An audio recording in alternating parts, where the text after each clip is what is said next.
honestly, we're like, we don't know what we're doing, because after Nate did the gun, we realized that the gun looked really great and the ship needed to look as good. Right, Nate? Yeah. I was up till 4 a.m. last night working on stuff, man. Dang.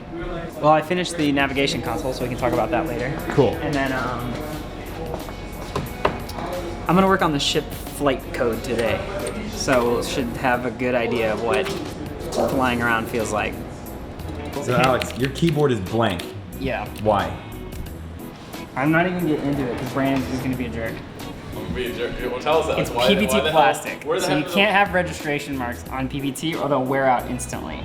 But the reason that I have them is because the plastic doesn't wear out, so it doesn't get all shiny and greasy and disgusting the more you type on it. Brandon. If you go look at the LAN party keyboards, the WAS and D keys are like super worn out. Will. It's an honor for a keyboard to have a key worn out. If your WAS and D is worn out, then everyone knows when they walk in the room that a gamer's been here. This past week, I have been working on the UI for the menu.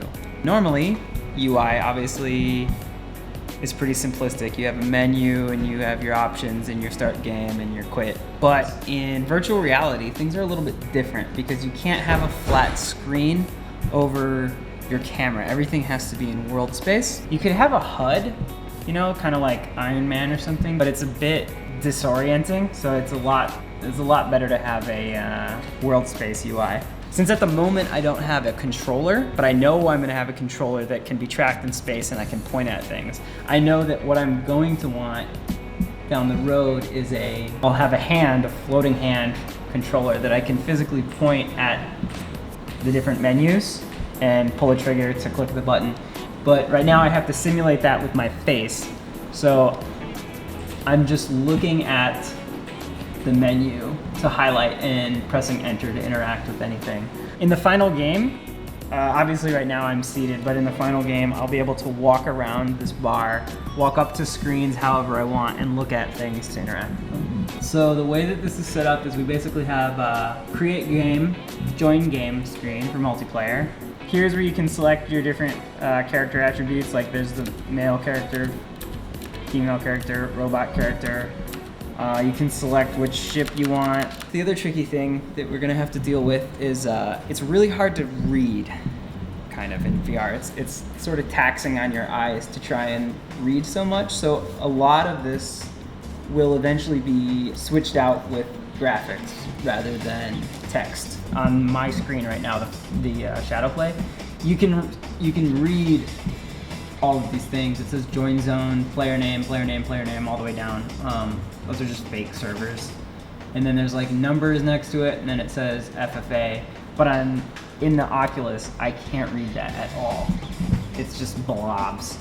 So like, one of the difficult things about making UI for VR is it has to be pretty clear without there being too much text. And then obviously high resolution headsets will help with that, but even still, kind of like reading is just sort of tiring. It's like a new concept. I mean, I can't even think of many games that use an environment as a menu. There's like a few. StarCraft came to mind. StarCraft 2. Yeah, StarCraft 2. When I was designing this, I knew it would be more fun for the user if they had to interact with the environment quite a bit more to get access to everything. So like the exit game is physically behind you. You have to physically turn around to exit the game. It's kind of tricky with the way that the UI works because it has to be interactable if a player or if you can physically walk up to the thing to interact with it, or if you're just stuck. So if I'm sitting in my chair, I have to be able to interact with it. And if I can physically walk over to it, I have to be able to interact with it. I mean, that's why I designed it as this small bar. You can, you've got like all these different areas that you can interact with either from one stationary spot or if you walk over to it and interact with it. I wanted to make the UI for the everything in here very fun in that it requires you to actually interact in more than just, you're not just sitting there with your head locked, like, okay, I'm interacting with the menu. You physically have to look around. You physically have to get up and move over to certain areas to interact with certain things. I modeled this environment pretty high detailed on purpose because I know that there are some people in the world who their very first virtual reality experience is going to be sitting in this menu. This is going to be their first virtual reality game ever, and so this is the first thing that they're going to see. So it needs to be pretty bonkers. On my little ship here, you can see Nate's gotten a little bit further with the textures.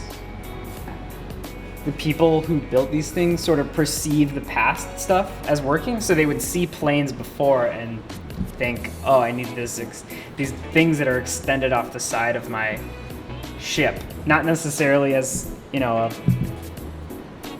It's almost like how a kid would design it. yeah, it's not like, oh, these things are supposed to give my ship lift because they've, you know, it's got a massive fan. It's more of like, oh, I need these extended things on the side as like bumpers.